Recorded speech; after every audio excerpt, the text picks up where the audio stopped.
नमस्कार दोस्तों, आज हम आपके सामने आचार्य चाणक्य की जीवनी लेकर आए हैं। कौटिल्य चाणक्य या विष्णुगुप्त का जन्म ईसा पूर्व 370 पंजाब में हुआ था। संपूर्ण विश्व में एक महान राजनीतिज्ञ और मौर्य सम्राट चंद्रगुप्त के महामंत्री के रूप में प्रसिद्ध इनका व्यक्तिवाचक नाम विष्णुगुप्त, स्थानीय नाम चाणक्य और गोत्र नाम कौटिल्य था। वे चंद्रगुप्त मौर्य के प्रधानमंत्री थे। चाणक्य का नाम संभवतः उनके गोत्र का नाम चड़क, पिता का नाम चड़क अथवा स्थान का नाम चड़क का परिवर्तित रूप रहा होगा। चाणक्य नाम से प्रसिद्ध एक नीति ग्रंथ चाणक्य नीति भी प्रचलित है। तक्षशिला के प्रसिद्ध महान अर्थशास्त्री चाणक्य यहाँ के प्रधानाध्यापक थे तथा जिसने चंद्रगुप्त के साथ मिलकर मौर्य साम्राज्य की नींव डाली। मुद्रा राक्षस में कहा गया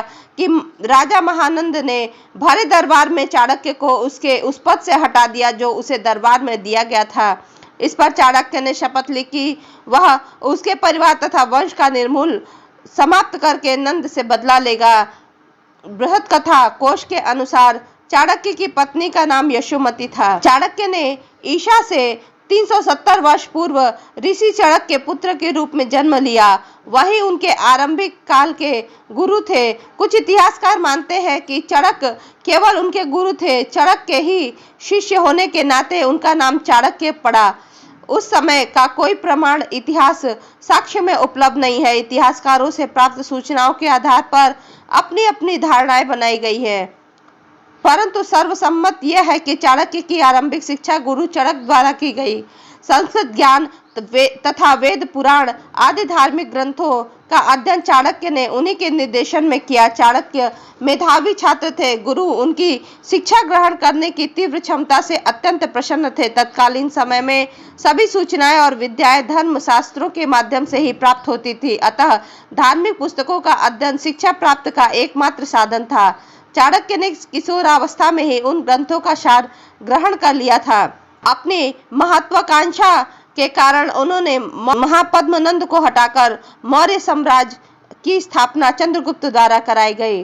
उन्होंने अर्थशास्त्र नामक ग्रंथ लिखा जो तत्कालीन राजनीतिक, आर्थिक, इतिहास, आचरण शास्त्र, धर्म आदि पर भली भांति प्रकाश डालता है।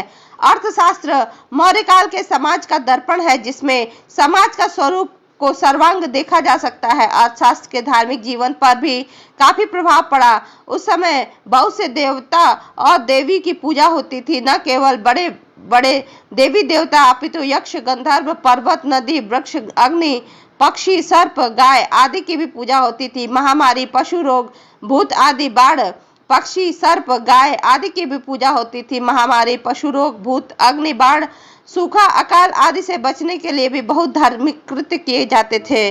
अनेक उत्सव, जादू टोने आदि का भी प्रचार था। अर्थशास्त्र राजनीति का उत्कृष्ट ग्रंथ है जिसमें परवर्ती राजधर्म को प्रभावित किया। चाणक्य ने अर्थशास्त्र में वार्ता और दंड नीति के साथ साथ अन्वीक्षिकी यानी कि तर्क शास्त्र और त्रय यानी कि वैदिक ग्रंथों का भी काफी बल मिला।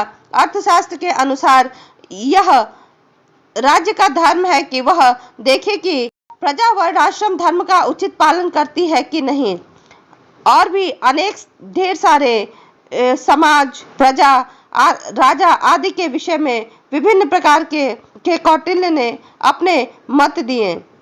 धन्यवाद दोस्तों। यदि आपको इनकी जीवनी अच्छी लगी हो तो प्लीज इसे लाइक शेयर सब्सक्राइब करना ना भूलें।